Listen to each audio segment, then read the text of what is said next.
आदाब, ये आकाशवाणी है।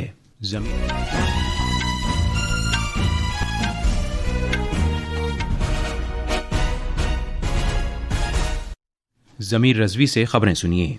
सबसे पहले इस वक्त की सुर्खियां। वज़ीर-ए-आज़म नरेंद्र मोदी ने कहा है कि हुकूमत 21वीं सदी में भारत के लिए खेलों के जदीद इकोसिस्टम के क़याम के तईं अहद बस्ता है। वज़ीर-ए-आज़म ने वीडियो कॉन्फ्रेंसिंग के ज़रिए खेलो इंडिया डायलॉग से खिताब किया। नेपाल में आए ज़बरदस्त अचानक सैलाब में 160 से ज़्यादा लोगों की मौत हो गई है और 300 भारतीयों समेत हज़ारों अफराद लापता हैं। भारत ने राहती साजो सामान की दूसरी खेप रवाना की है। बिहार और उत्तर प्रदेश में सैलाब जैसी किसी भी सूरत हाल से निपटने के लिए एनडीआरएफ की टीमें तैनात की गई हैं। भारतीय महकमे मौसमियात ने बिहार, छत्तीसगढ़, झारखंड और शुमाल मशरक़ी रियासतों में हफ्ते के रोज़ तक शदीद बारिश की पेशगोई की है। अमरीकी सदर डोनाल्ड ट्रंप ने कहा है कि जंग के खात्मे की खातिर मुज़ाकरात की मेज़ पर वापस आने के लिए ईरान के लिए कोई वक्त मुकर्रर नहीं किया गया है। और मर्दों के क्रिकेट में कोलंबो में जारी दूसरे और आखिरी टेस्ट मैच की दूसरी इनिंग्स में श्रीलंका ने भारत पर 146 रन की सबकत हासिल कर ली है।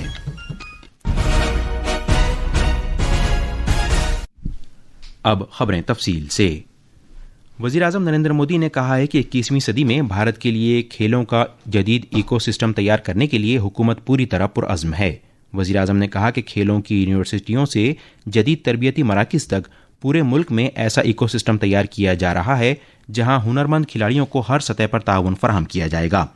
आज वीडियो कॉन्फ्रेंसिंग के जरिए खेलो इंडिया डायलॉग से खिताब करते हुए जनाब मोदी ने कहा कि खेल सिर्फ तमगे जीतने तक महदूद नहीं है, बल्कि ये तरक्की याफ्ता भारत की तामीर में नौजवानों और खेल की ताकत को मुत्तहद करने का एक मिशन है। वज़ीर-ए-आज़म ने कहा कि हर ज़िले में आलमी खेलों के नक्शे पर चमकने की सलाहियत मौजूद है।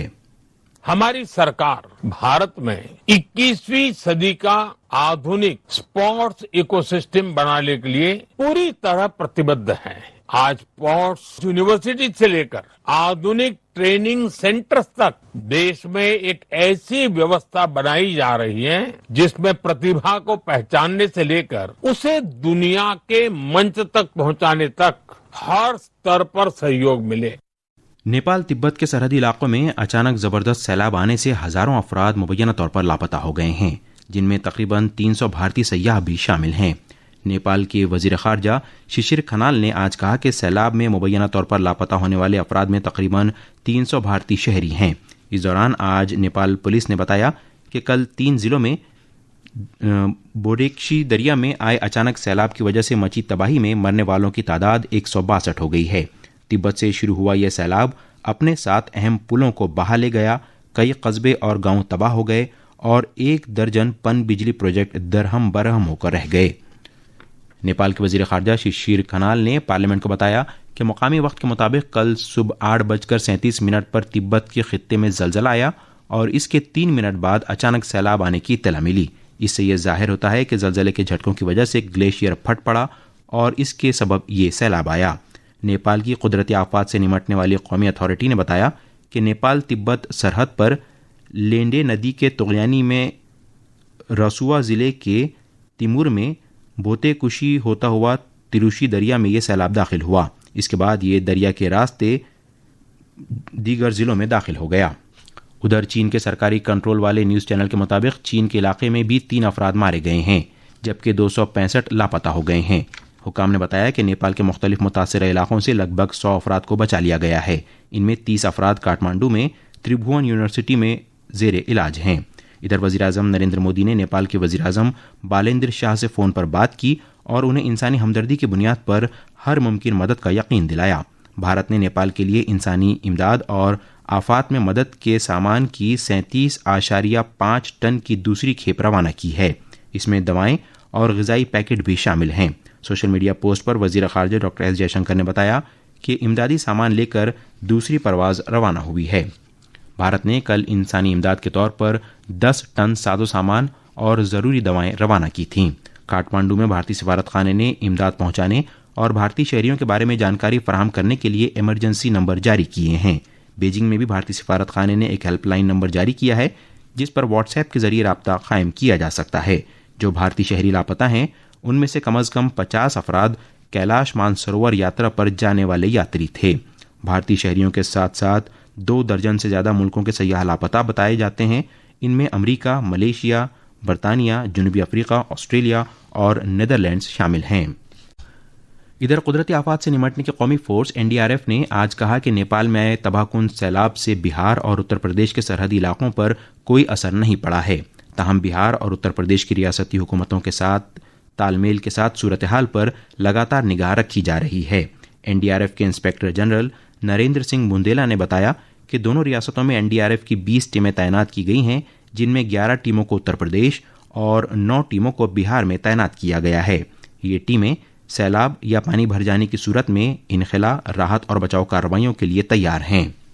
یوپی میں کشی نگر ایریا افیکٹ ہوتا ہے گورکھپور کے پاس، تو ایک ٹیم وہاں پر ڈائیورٹ کر دی گئی تھی. ایک جو CWC کا بھی انپوٹ تھا کہ اس کا امپیکٹ والمیکی نگر میں بیریج ہے گنڈک ریور پہ، اس کا جو پانی کا ڈسچارج کا فلو اس کو مانیٹر کر رہے ہیں. فیلڈ میں ابھی تک فلڈ کا زیادہ امپیکٹ نہیں پڑا ہے. اسٹیٹ گورنمنٹ نے اپنے ریسورسز NDRF کی جو ریکوائرڈ تعیناتی ہے وہ کر دی ہے دونوں راجیوں میں، اور ابھی تک ہم اس استھتی کو مانیٹر کر رہے ہیں. پڑوسی ملک نیپال کے کئی ضلعوں میں تباہ کن سیلاب آنے کے تناظر میں بہار اور اتر پردیش میں سخت چوکسی برتی جا رہی ہے. مقامی انتظامیہ کے ساتھ ساتھ NDRF سخت نگرانی کر رہی ہے اور سرحدی علاقوں میں بچاؤ اور امدادی ٹیموں کو تیار رکھا گیا ہے. بہار حکومت نے مغربی چمپارن، مشرقی چمپارن، گوپال گنج، سارن، مظفر پور اور ویشالی سمیت گنڈک ندی سے متصل ضلعوں کو ہائی الرٹ پر رکھا ہے. اتر پردیش میں ریاستی حکومت نے نیپال میں پھنسے لوگوں کی جانکاری حاصل کرنے کے لیے ہیلپ لائن نمبر 1070 جاری کیا ہے. بھارت 18ویں برکس سربراہ کانفرنس کی میزبانی کرے گا. یہ کانفرنس 12 اور 13 ستمبر کو نئی دلی کے بھارت منڈپم میں منعقد کی جائے گی. اس چھوٹی کانفرنس میں برکس ممبر ملکوں اور شراکت دار اور مدعو ممالک کے لیڈران شرکت کریں گے. بھارت کی برکس صدارت کی تھیم لچک کے لیے تعمیر، اختراع، تعاون اور پائیداری سے وزیراعظم نریندر مودی کے انسانیت پہلے کے جذبے پر مبنی عوام مرکوز ویژن کی عکاسی ہوتی ہے. اس کے علاوہ لیڈران برکس ملکوں کے درمیان مشترک ترجیحات پر تعاون کو بڑھانے پر اپنے تبادلہ خیال کریں گے. یہ خبریں آکاش وانی سے نشر کی جا رہی ہیں. بھارتی محکمہ موسمیات نے بہار، چھتیس گڑھ، جھارکھنڈ اور شمال مشرقی ریاستوں میں ہفتے کے روز تک شدید بارش کی پیشگوئی کی ہے. اس کے علاوہ اوڈیشہ، ذیلی ہمالیائی مغربی بنگال اور سکم میں بھی کل تک موسلادھار بارش کا امکان ظاہر کیا گیا ہے. وہیں اوڈیشہ کے مختلف مقامات پر ہفتے اور اتوار کے روز شدید بارش ہو سکتی ہے. محکمہ موسمیات نے مزید بتایا کہ انڈمان اور نکوبار جزائر، آندھرا پردیش، تمل ناڈو، پوڈوچیری اور کرائی میں اگلے 2 دن کے دوران گرج چمک اور تیز ہواؤں کے ساتھ بارش کا امکان ہے. امریکی صدر ڈونلڈ ٹرمپ نے کہا ہے کہ واشنگٹن کے ساتھ تنازع کے خاتمے کے لیے ایران کے مذاکرات کی میز پر واپس آنے کی ان کی کوئی مقررہ وقت کی حد نہیں ہے. پرائیویٹ نیوز چینل کو دیے گئے انٹرویو میں صدر ٹرمپ نے کہا کہ انہیں بات چیت دوبارہ شروع کرنے کی کوئی جلدی نہیں ہے. جناب ٹرمپ نے اپنے موقف کی وضاحت کرتے ہوئے کہا کہ امریکہ بہت بڑی کامیابی حاصل کر رہا ہے اور انہوں نے ایران کی اقتصادی مشکلات کی جانب اشارہ کیا. اس دوران قطر کے وزیر اعظم محمد بن عبد الرحمن بن جاسم الثانی آج تہران پہنچیں گے تاکہ ایرانی حکام سے ملاقات کر کے کشیدگی کو کم کرنے اور بات چیت کے لیے سازگار حالات پیدا کرنے کے طور طریقوں پر تبادلہ خیال کیا جا سکے.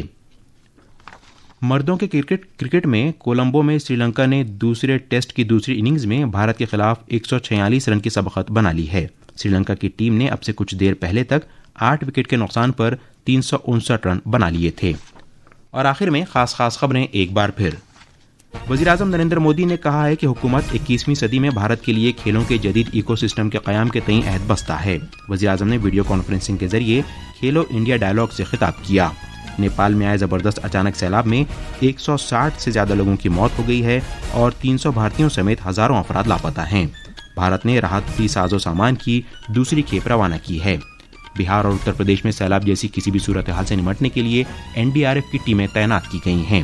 بھارتی محکمہ موسمیات نے بہار، چھتیس گڑھ، جھارکھنڈ اور شمال مشرقی ریاستوں میں ہفتے کے روز تک شدید بارش کی پیش گوئی کی ہے. اور امریکی صدر ڈونلڈ ٹرمپ نے کہا ہے کہ جنگ کے خاتمے کی خاطر مذاکرات کی میز پر واپس آنے کے لیے ایران کے لیے کوئی وقت مقرر نہیں کیا گیا ہے.